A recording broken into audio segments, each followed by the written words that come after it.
అన్ని దానాల్లోకెల్లా అన్నదానం చాలా గొప్పది. 10 మందికి అన్నం పెట్టాలన్న ఆలోచన అందరికీ రాదు. వచ్చినా ఏదో ఒక పూట పెట్టేవాళ్లే ఉంటారు. కానీ ప్రతిరోజు నిత్యాన్నదానం చేసేవారు అరుదు. ఆ కోవకు చెందిన వారే కాంగ్రెస్ రాష్ట్ర నాయకులు కంది శ్రీనివాసరెడ్డి. పేదల ఆకలి తీర్చాలన్న సంకల్పంతో ప్రారంభించిన నిత్యాన్నదాన కార్యక్రమం నిర్విరామంగా కొనసాగుతుంది. నిత్యం వందలాది మంది ఆకలి తీరుస్తూ కంది శ్రీనివాసరెడ్డి తన గొప్ప మనసును చాటుకుంటున్నారు. అందరి చేత అన్నదాత సుఖీభవ అన్న దీవెనలు అందుకుంటున్నారు. ఏ నాయకుడు ఇలా రోజు భోజనం పెట్టలేదని పేదల కడుపు నింపుతున్న కంది శ్రీనివాసరెడ్డి నిండు నూరేళ్లు చల్లగా ఉండాలని ఆకాంక్షిస్తున్నారు. రాజకీయంగా ఆయన మరింత ఎత్తుకు ఎదగాలని కోరుకుంటున్నారు.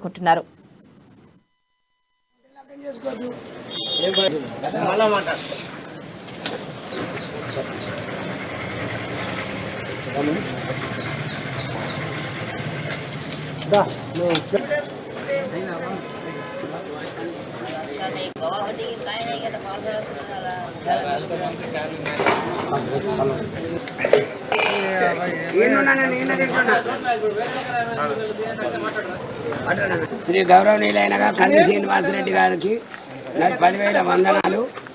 మాకు ఇంటికాడ తల్లిదండ్రులు పెట్టని టైం వచ్చింది, కంది శ్రీనివాసరెడ్డి పెడుతున్నాడు.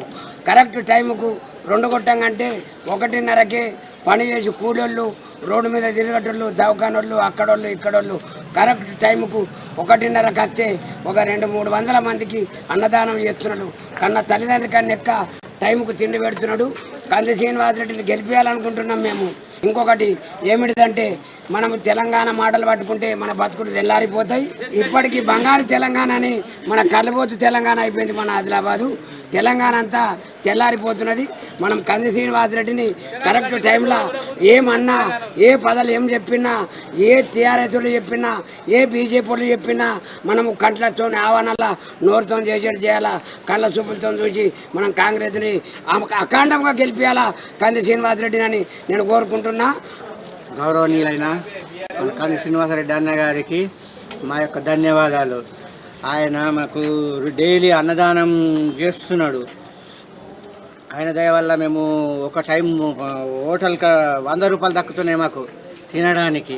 లేకపోతే మేము 100 రూపాయలు పెట్టవలసి వస్తుండే డైలీ.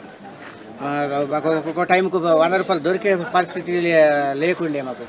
ఇప్పుడు ఆయన దయ వల్ల మేము 1 టైం అన్నం తిని మంచిగా ఉంటున్నాం.